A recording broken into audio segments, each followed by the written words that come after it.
Now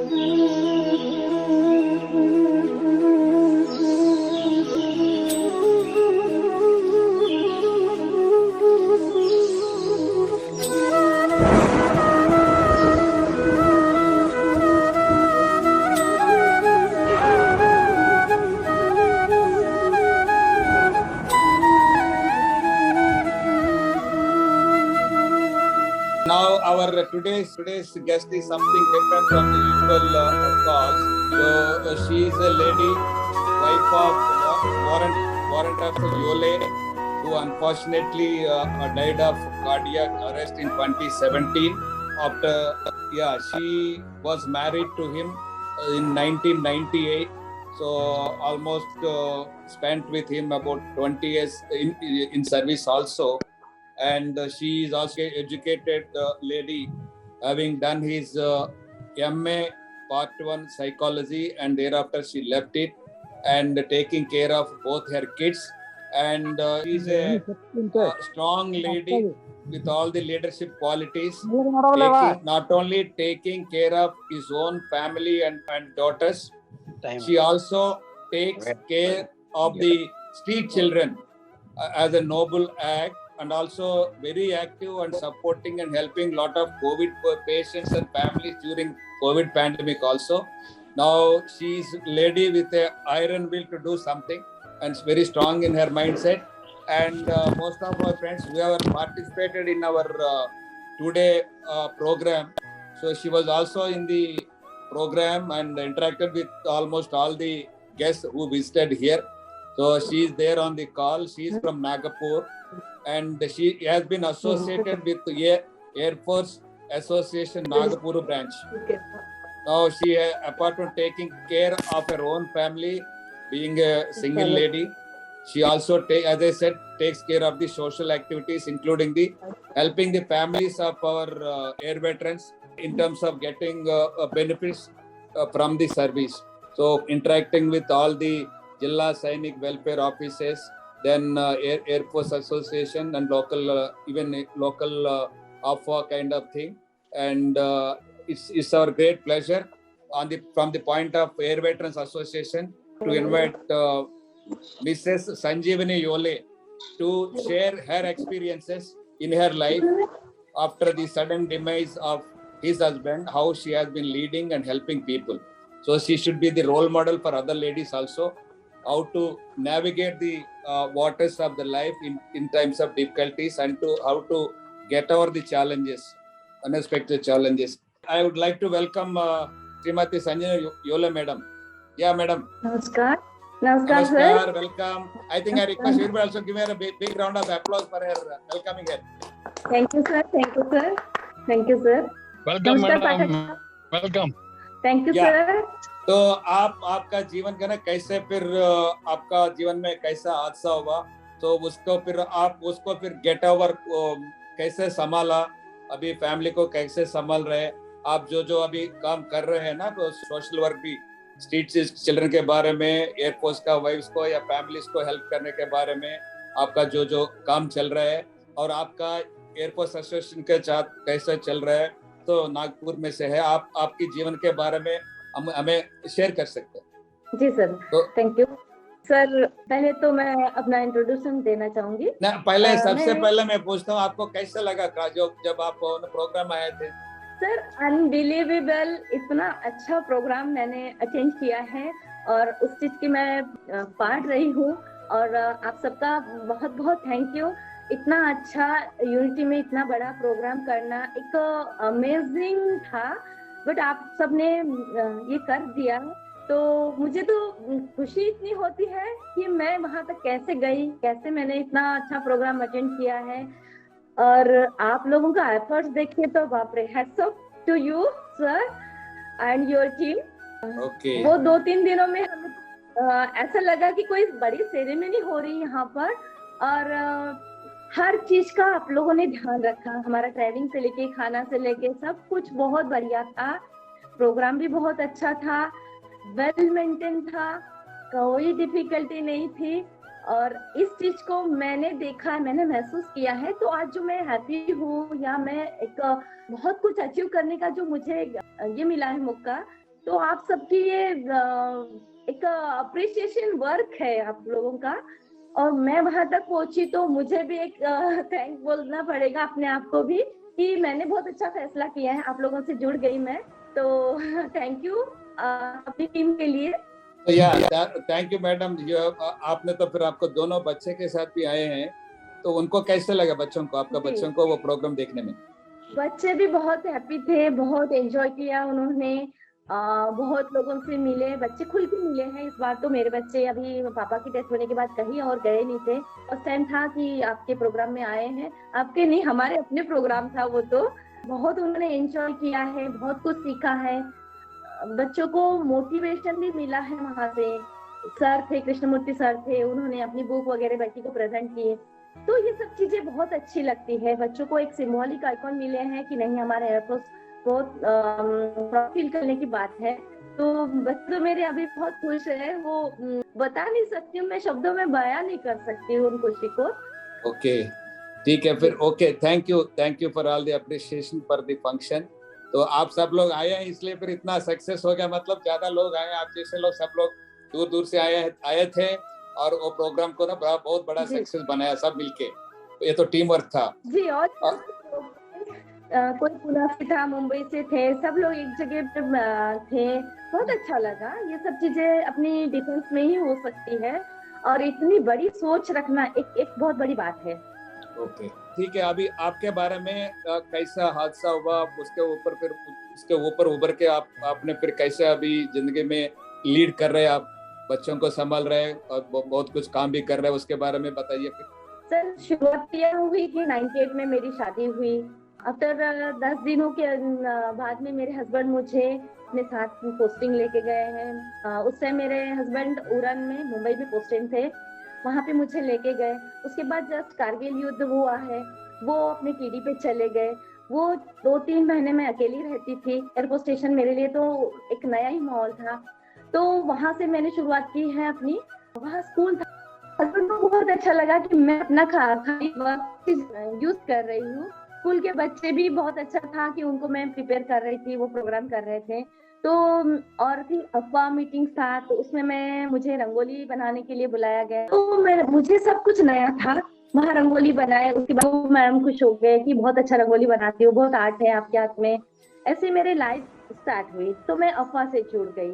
ये मेरा पहला अचीवमेंट था कि मैं अफवाह में पार्ट करने लग गई। ऐसे ही फिर 2 साल में मेरा पोस्टिंग आ गया सूरतगढ़। तब मैं प्रेग्नेंट थी। मेरे हस्बैंड फिर मुझे मम्मी के यहाँ छोड़ के अपने पोस्टिंग पे चले गए। फिर मेरी बच्ची बड़ी डॉटर हुई, उन्हीं दौरान क्लाइमेट चेंज होने वाला था सूरतगढ़ में, तो किसी ने उनको बोला कि जल्दी से फैमिली को लेके आओ। तो मुझे मेरे हस्बैंड मेरी 12 दिन की बेटी के साथ मुझे सूरतगढ़ पोस्टिंग लेके गए। वहाँ वो रेगिस्तान की गर्मी, तो ये मेरा सेकंड पोस्टिंग था। बच्ची को लेके वो अपने आप को भी ठीक रखना, ये सब चलते रहा। उसी दौरान भुज में भूकंप आया था, फिर लोगों की टूटियां लग गई।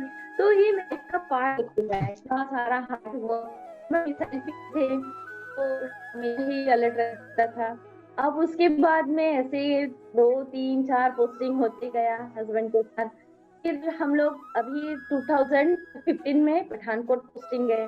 उसके बाद 2016 में आपको पता ही होगा कि टेररिस्ट अटैक हुआ है वहां पर पठानकोट पे एयरबेस पर। मेरी बेटी 12th में थी, तो उस दौरान उन्हें भी ज्यादा एजुकेशन था, क्योंकि मिसाइल फिटर एक ट्रेड ही ऐसा है कि आपको टोटली रडार पर आपको सेटअप पे रहना है, ये सब था। और मैं भी हस्बैंड के साथ साथ बहुत बिजी रहती थी, अपना एयरफोर्स की अफवाह लेडीज के लिए प्रिपेयर करना, प्रोग्राम देना, ये सब मैं करती थी। अचानक एक दिन ऐसा आया कि हम दोनों ही साथ में निकले, मेरे हस्बैंड और मैं, और मैं मंदिर गई। मेरे हस्बैंड अपने वॉकिंग के लिए जा रहे थे, और एक सर्विस का फोन था, वो सर्विस के फोन से ही चलते चलते ही अपना सेक्शन के लोगों को मैसेज पास कर रहे थे। बीच में क्या कुछ एसएमसी पहुंचे। फिर मेरे नेबर थे जो एसएमसी अपना बीपी वगैरह चेक करने गए, उन्हें पता चला कि मेरे हस्बैंड वहाँ पे ट्रीट कर रहे हैं। तो वो मुझे कॉल करके बताया कि आपके हस्बैंड की तबीयत ठीक नहीं है, आप जल्दी से आ जाइए। मैं गई, तब तक तो बहुत फिर भी ठीक थे। उसके बाद अचानक 2 घंटे में मेरे हस्बैंड एकदम हालत डाउन हो गई उनकी। तो मैं खुद देख रही थी एसएमसी में, वो अंदर स्ट्रगल कर रहे थे, मैं बाहर से उनको देख रही थी। कहाँ वो पर आप कहाँ पर थे? यमेरुम में? पठानकोट, यमेरुम में? जी, रूम में। कहाँ? यमेरुम? मैं बट वो अंदर थे, मैं बाहर थी, क्योंकि एक पेशेंट के साथ में नहीं रहने देते उस टाइम पे। उन्होंने बोला आप मैम कोऑपरेट कीजिए, तो मैं बाहर थी। और जब देख रही, थोड़ी देर में मेरे हस्बैंड के मुंह से झाग आ रहे हैं, और वो कुछ अलग सा बिहेव कर रहे हैं, उनके हाथ पे टेढ़े होने लग गए। तो ये सब मैंने देखा, तो मैं तो अनबिलीवेबल, मैंने सोचा भी नहीं था जिंदगी में कि ये पार्ट मेरे लाइफ में भी होगा करके। तो थोड़ी देर बाद में उन्हें एमएच लेके गए हैं। फिर पूरी रात हम लोग भी, मैं डॉक्टर के साथ में एमएच गई, वहाँ दरवाजे पे बैठे रहे कि अब ठीक होंगे, अब ठीक हो गए। बट रात के 2-2:30 बजे उन्होंने डिक्लेयर किया कि मेरे हस्बैंड नहीं रहे। एक शॉकिंग न्यूज था। किसे संभालूं किसे नहीं, वो मेरे लिए बहुत बड़ी बात थी। अपने आप को संभालूं, दोनों बच्चों को संभालूं, या मैं तो बिलीव नहीं कर रही थी कि मेरे हस्बैंड नहीं रहे, क्योंकि इतना जिंदा दिल इंसान, इतना प्रिकॉशन लेने वाला, इतना फिट एंड फाइन रहने वाला इंसान के साथ ऐसा अगर हो सकता है, तो कोई यकीन करने वाली बात नहीं थी। बट हो गया, ठीक है। नेक्स्ट दिन वही प्रोसेस चालू रहे हैं हमारे डेड बॉडी के साथ में, जो पुलिस वगैरह वो सब पेपर पे मुझे साइन करना है। कैसे करे थी मुझे भी नहीं पता था। एक इंसान था जिससे मैं शादी के बंधन में बंध के उनके साथ गई थी, उनके साथ साथ वो जहाँ जाते थे मैं उनके साथ साथ रहती थी, और अचानक वो मेरा साथ छोड़ के गए। अब कंडीशन ये थी कि उनके साथ मुझे लीड करना था, उन्हें मेरे को लेके आना था। तो हम बाय बर्थ नागपुर के होने की वजह से मैंने वहाँ, मुझे पूछा गया कि कहाँ क्या करना चाहते हैं आप, क्रियाक्रम कहाँ करना चाहते। तो मैंने सोचा चलो उनके पेरेंट्स हैं, मैं नागपुर की हूँ, वहाँ तक तो कोई नहीं आ सकता है। तो मैं हस्बैंड को फिर नागपुर लेके आई। हम लोग, मैं और मेरी डॉटर एक कार में, हम लोग बाय रोड हम दिल्ली तक आए। मेरे हस्बैंड की डेड बॉडी एम्बुलेंस में थी, एक एम्बुलेंस सामने जा रही थी, और मैं और मेरी डॉटर्स एक कार में, हम उनके पीछे पीछे दिल्ली तक आए बाय रोड। रात में हमने जर्नी किया। उसके बाद दिल्ली से फ्लाइट नागपुर तक उनको लेके आए। उस रात में ऐसा था कि दोनों बच्चों को साथ में, एक डर भी था, बाय रोड आ रहे थे, कभी कुछ भी हो सकता था। अभी सिचुएशन तो अपने हिसाब से नहीं चलती। आपके साथ कोई आ रहा था? जी सर, वहाँ से एक पठानकोट के स्टेशन में मेरे एक रिलेटिव, दूर के रिलेटिव थे, वो हमारे साथ में थे। पर फिर भी दोनों बच्चों को लेके आना, अपने हस्बैंड की डेड बॉडी लेके आना, एक क्या कहते हैं, एक पत्थर दिल इंसान ही ऐसा कुछ कर सकता है ना। जिस इंसान के साथ हम हमेशा अपना सामान लेके जाते थे, हर जगह पोस्टिंग या छुट्टी पर आते थे, जाते थे रिटर्न, उस इंसान को मुझे इस तरह लेके आना एक बहुत बहुत बड़ी दुखद ये बात है मेरे लिए तो। बट यहाँ आके फिर हमने पूरा क्रियाक्रम किया। आने के बाद भी यहाँ था कि मेरी 2 डॉटर्स है, तो उनको जो अग्नि देना होता है वो कौन करेगा। तो मैंने वहाँ पे भी एक फैसला लिया कि नहीं, जब डॉटर उनकी है तो डॉटर ही दाह संस्कार पापा का वो करेगी। तो मैंने अपनी बड़ी बेटी से पापा का दाह संस्कार करवाया। ये एक मैंने पहला डिसीजन लिया, क्योंकि लड़का हो चाहे लड़की हो, पापा तो दोनों के बनते हैं। तो पहली बार शायद मैंने ये डिसीजन लिया होगा जो मैंने गर्ल चाइल्ड से ये दाह संस्कार वाला विधि वहाँ पे पूरा किया। उसके बाद फिर हम 15 दिन के बाद में उनका सेवे वगैरह करके फिर पठानकोट गए, बच्चों को लेके गए मैं। उसके बाद वहाँ से पूरा सामान पैक करके फिर से हम नागपुर शिफ्ट हुए, क्योंकि वहाँ रहना यानी बच्चों को आगे बढ़ाने के लिए, वो मेरा लैंग्वेज नहीं था पठानकोट में फिर, और अब कितने दिन वहाँ पे रहते। तो एक और डिसीजन लेना था कि हम बाय बर्थ नागपुर के होने की वजह से नागपुर में आए। फिर सोचा तो कुछ भी नहीं था, स्टेबल हम कुछ भी नहीं थे। हस्बैंड जहाँ जहाँ जाते थे हम उनके साथ साथ रहते थे, अभी रहने की चिंता थी। तो सीओ सर से मैंने बात करके फिर मुझे नागपुर में 2 साल के लिए क्वार्टर दिया गया। नागपुर में मेंटेनेंस कमांड में मैं 2 साल तक रही। फिर वहाँ से मेरा और ज्यादा स्ट्रगल चालू हुआ कि मुझे नागपुर के कोई भी रास्ता पता नहीं था। हस्बैंड के साथ मैं 20 साल रहने के बाद मुझे पता नहीं प्रॉपर वे कहाँ जाता है। आप एक ऐसी हादसे से बाहर निकलना और प्रॉपर देखा हुआ फिर भी नहीं देख, ऐसे होता है ना। कि आप भूल जाते हो सब कुछ, आप अपनी यादों में खोए रहते कि क्या हो गया, क्या कैसे रहते थे हम लोग, ये सब था। तो उसी रोड से मुझे रोज जाना था, फिर भी मैं भूल जाती थी ये रास्ता मुझे कहाँ लेके जा रहा है। फिर मैंने कहा नहीं, ऐसे तो नहीं चलेगा, क्योंकि बच्चों को पढ़ाना, अभी हस्बैंड की पूरी सारी रिस्पॉन्सिबिलिटी मुझ पे थी। वो चाहते थे कि बच्चे आगे बढ़े, खूब पढ़े। तो ये था कि रोने के लिए भी समय नहीं मिला। ये सब प्रोसेस करते करते तो रोना भी नहीं नसीब था। अदरवाइज तो खूब रो लेती मैं, पर रोना धोना करती तो शायद बच्चे आगे नहीं बढ़ा पाती। तो इसलिए वो सब बंद करके मैंने अपनी डॉटर की पढ़ाई पर ध्यान दिया। वो महाराष्ट्र स्टेट में बहुत सारे डॉक्यूमेंट्स की जरूरत होती है, तो कलेक्टर ऑफिस में जाके या तहसील ऑफिस में जाके उनके डॉक्यूमेंट प्रॉपर्ली बनवाए, फिर नीट बच्चे को दिया, वो उसने प्रोसेस किए। मेरे बेटे का मुंबई KM कॉलेज होने के बाद में मैंने बच्ची को लिंक लग गई कि अब उसको ये करना है। 4-5 साल की एक बेटी तो मेरी सेट हो गई, फिर दूसरी बेटी के पीछे उसका अभी बेटी का छोटा बेटा मेरे हो गए हैं, उसका भी ग्रेजुएशन के लिए एडमिशन हुआ है। और इस दौरान मुझे मेरा PPO 2 साल तक नहीं आया। स्टार्ट हुआ है मेरा और हार्ड वर्क। मेरे हस्बैंड की जिम्मेदारियां थी, परिवार को संभालना था, मुझे खुद को संभालना था, बच्चों को संभालना था। फिर एक समाज भी होता है, तो बच्चों के साथ साथ मुझे काफी सारी दिक्कतें, एक फैमिली से में काफी दिक्कतें आई।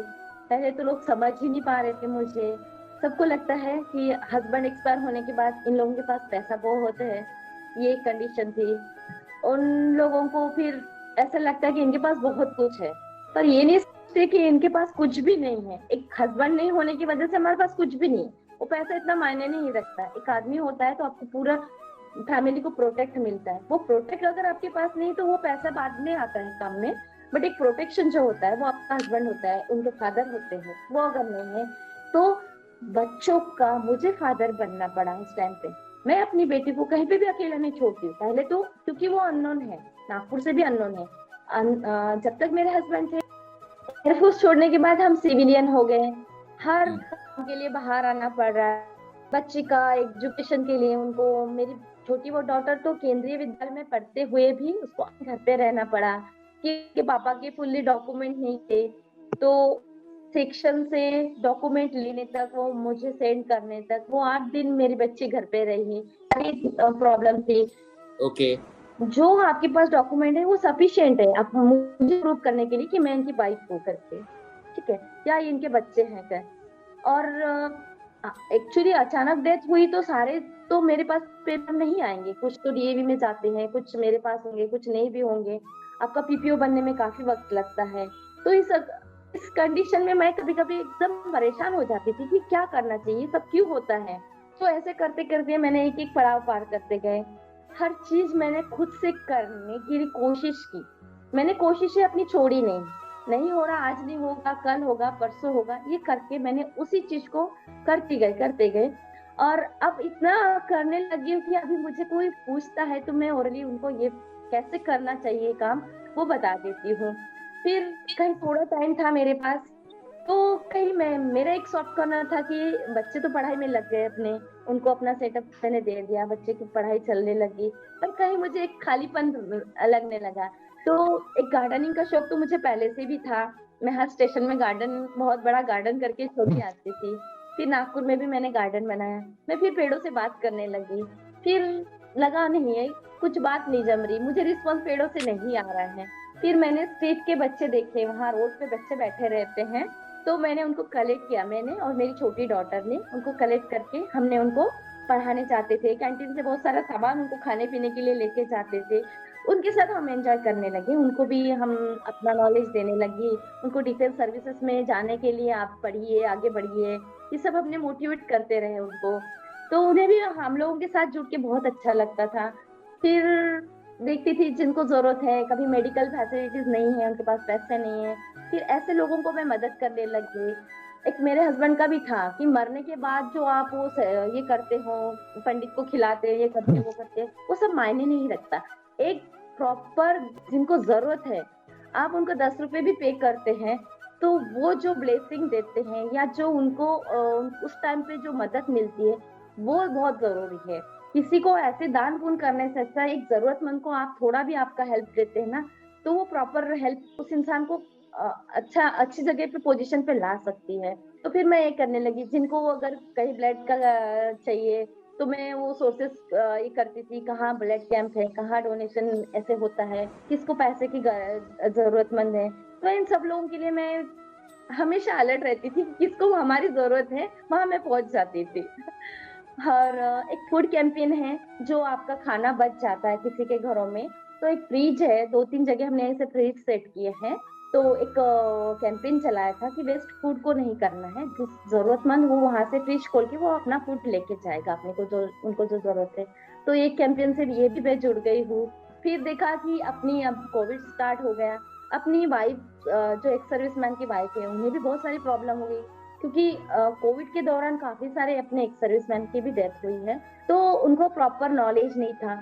फिर कोविड से डेथ जब होती है तो उनकी फैमिली भी उनको सपोर्ट करना छोड़ देती है। तो सही इस दौरान तो लेडीज भी अकेली हो गई है, क्योंकि हेल्प नाम की चीज नहीं है। सबको लगता था कि मैं इनके पास जाऊंगा तो मुझे भी कोविड हो जाएगा, ये थिंकिंग थी।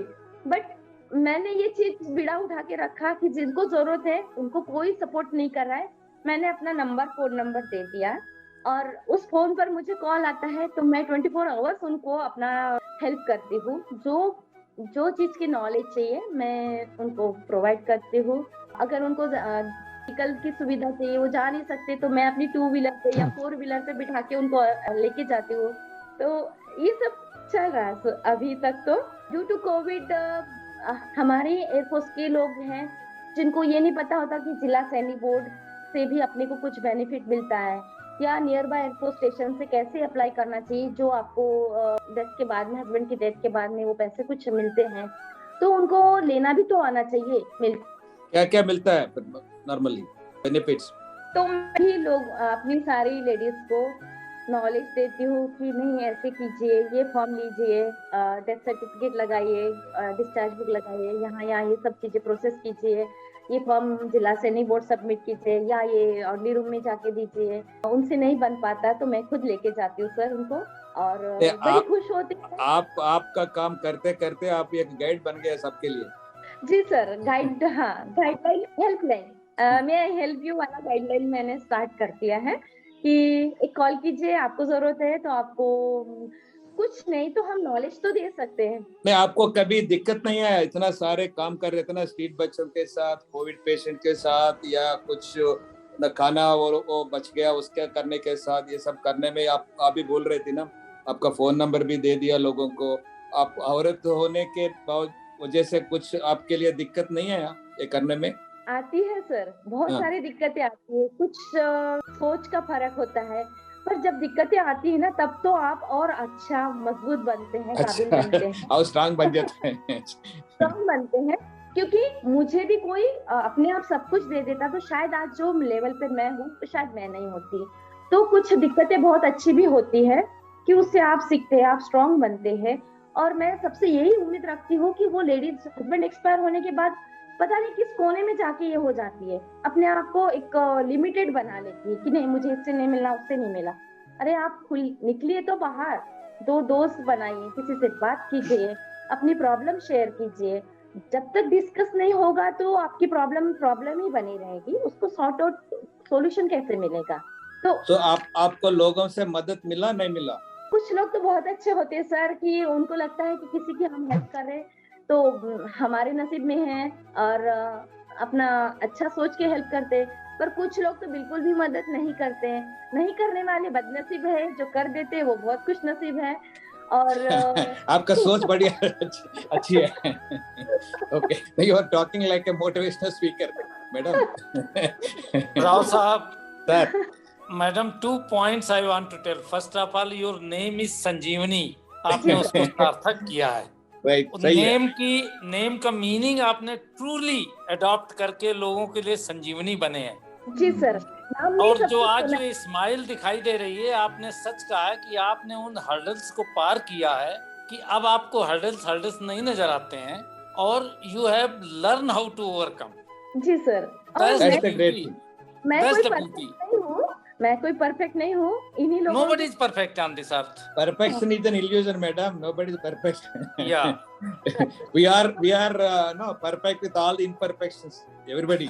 तो मेरे लिए हर काम नया होता है, किसी का पीपीओ है, किसी का कुछ है, किसी का कुछ है, कैंटीन कार्ड बनाना है, सीएचएस कार्ड बनाना है, या बच्चों को भी प्रॉपर कैसे एडमिशन करना है नीट के थ्रू, वो भी काउंसलिंग करना है। ये सारी प्रोसेस मैंने कर चुकी हूँ, तो मैं उनको सही गाइडेंस कर सकती हूँ। कुछ काम मुझे भी नहीं आता, पर मैं ले लेती हूँ चैलेंज के तौर पे कि नहीं मैं कर लूंगी। और पता नहीं कहाँ से वो ऊपर वाला पावर कॉन्फिडेंस लेवल बढ़ गया ना, नॉलेज है, कॉन्फिडेंस है, तो काम करने कोई भी कर सकते हैं करके वो है ना सोच, दैट इटसेल्फ इज ग्रेट। तो आप ना ये एयरफोर्स एसोसिएशन के साथ भी जुड़े हुए हैं ना, तो उनसे क्या मदद मिला आपको या कैसा?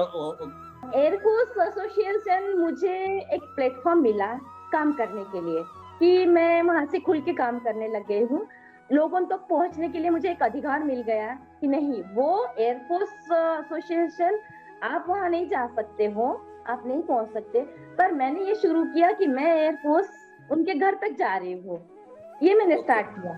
जिन लोगों को जो कनेक्टेड पीपल है उनको तो कहीं ना कहीं से गाइडेंस मिल जाएगा, बट जो लोग एयरफोर्स एसोसिएशन में नहीं पहुंच सकते उनका क्या? तो मैं लोगों से संपर्क बढ़ाती हूँ, लोगों से बात सुनती हूँ। सर मुझे ये लगता है आधी प्रॉब्लम तो किसी की बात अच्छे से सुन लेने में ही सॉर्ट आउट हो जाती है। वाह, वेरी गुड, आपके पास बहुत नॉलेज है। परफेक्ट। या अगर आप किसी की बात नहीं सुनते ना, तो वो इंसान परेशान रहता है। वो थोड़ी इसकी जरूरत होती है उसको गाइडेंस की, वो खुद ही प्रॉब्लम सॉर्ट आउट कर सकता है, पर जब आप उनको आराम से सुनते हैं तभी उसको अपना खुद का वे दिखाई देता है। अदरवाइज आप सुनते नहीं तो इधर जाएगा उधर जाएगा, एक फ्रस्ट्रेशन में आ जाता है। तो मैंने ये किया कि नहीं, पहले तो आराम से लोगों की बात सुन लेनी चाहिए, ठीक है, आधा काम वो हो जाता है, उनको एक लगता है कि नहीं मेरे साथ और कोई है, तो ये मैं बॉन्डिंग देती हूँ उनको, उन लेडीज को, कि मैं हूँ ना, हो जाएगा। Very right. आपको बातों से भी उनको इलाज हो जाता है ना। मुझे देखने के बाद उनको जो हैप्पीनेस, वो स्माइल नहीं आती है ना, वो एक देखने के लिए बात है। और वही मेरा सच बहुत बड़ा अचीवमेंट है सर, कि जब वो लेडीज आपको कैसे लगता है जो लोग ना आपसे बात करके फिर उनका वो समस्या भी वो क्या बोलते हैं सुलझ जाता है, तो फिर लोगों को आपको देखने में उनको आपको कैसे लगता है किसी का प्रॉब्लम सॉल्व करने में? सर जो वरीड है, जिनको जरूरत है, उनको तो मैं खुल के मिलती हूँ, बात करती हूँ, उनसे सारी प्रॉब्लम सॉर्ट आउट करने की कोशिश करती हूँ, मोटिवेट करती हूँ, और एक अध्यात्म की तरफ भी लेके जाती हूँ। जब आप मेडिटेशन करते हैं तो बहुत सारी चीजें अपने आप ही ठीक होने लगती है। पहले मैं भी मेडिटेशन नहीं करती थी, तो मुझे भी लगता था हौच-पौच लगता था, बट मैंने श्री रविशंकर जी को फॉलो किया, के बाद मेडिटेशन करने लगी, तो बहुत सारी प्रॉब्लम अपने आप ही सॉर्ट आउट होने लगी। मुझे करेज आया, मेरी लोगों के साथ अच्छी बॉन्डिंग होने लग गई, मुझे लोग समझ में आने लग गए कि वो किस वे से सुनना चाहते हैं या आपको बर्दाश्त कर सकते, या मैं किस तरह से उनसे बात कर सकती हूँ। ये सब चीजें मुझे मेडिटेशन करने के बाद बहुत अच्छा फर्क आया है। मेडिटेशन करने से इतना कुछ बदल सकता है आदमी? जी सर, बहुत कुछ। सारी कमियां तो हमारे अंदर ही हैं, जब हम बदलते हैं तो दुनिया बदल जाती है। मैडम एक सक्सेस स्टोरी बताइए, एक सक्सेस स्टोरी, एक सक्सेस स्टोरी बताइए, एक success story which you feel it is worth mentioning, एक सक्सेस स्टोरी आपको ना आपने किसी को मदद किया ना, आपको बहुत अच्छा लगा जो काम करने से, ऐसा कोई लेके जैसे स्ट्रीट बच्चों का, कोविड का, कोई एक ना एग्जांपल बताइए। जी सर, कोविड पेशेंट में तो काफी सारे लोग अभी एक्सपायर हुए, फिर उनकी वाइफ थी तो वो कनेक्टेड नहीं थी लोगों के पास, तो मैंने अपना फोन नंबर दे दिया, मैं अपने घर तक उनको बुलाती थी, आप आइए या मुझे बुलाइए, एड्रेस लेती थी, मैं उनसे जाके मिलती थी, फिर उनके जो सारे पेपर डॉक्यूमेंट मैं देखती थी, फिर कहाँ अप्लाई करना है, कैसे करना है, वो सब करती थी। अभी एक काफी एजेड लेडी है, उनके हस्बैंड एक्सपायर हो गए, उनको 2 बेटे हैं, तो बेटे कोई काम के नहीं है, एक बेटा उनका शायद ड्रग्स वगैरह एडिक्ट है, तो वो भी मतलब बहुत बुरी हालत में है, और उनकी डॉटर कहीं अहमदाबाद में रहती है, तो वो लेडीज खुद का इलाज करने, वो भी कैंसर पेशेंट है, अभी शायद लास्ट 3rd स्टेज है उन मैडम का। तो मैं CHS में हमारा ऑफिस है AFA का, मैं वहाँ जाती रहती हूँ बीच बीच में। तो वहाँ जस्ट उनसे मेरी, तो मैंने उनको पूछा क्या मैं आपकी हेल्प करूँ। वो बाहर ही ऐसे बैठी थी, काफी इतनी दुबली पतली औरत, मतलब मुझे देखा नहीं जा रहा था।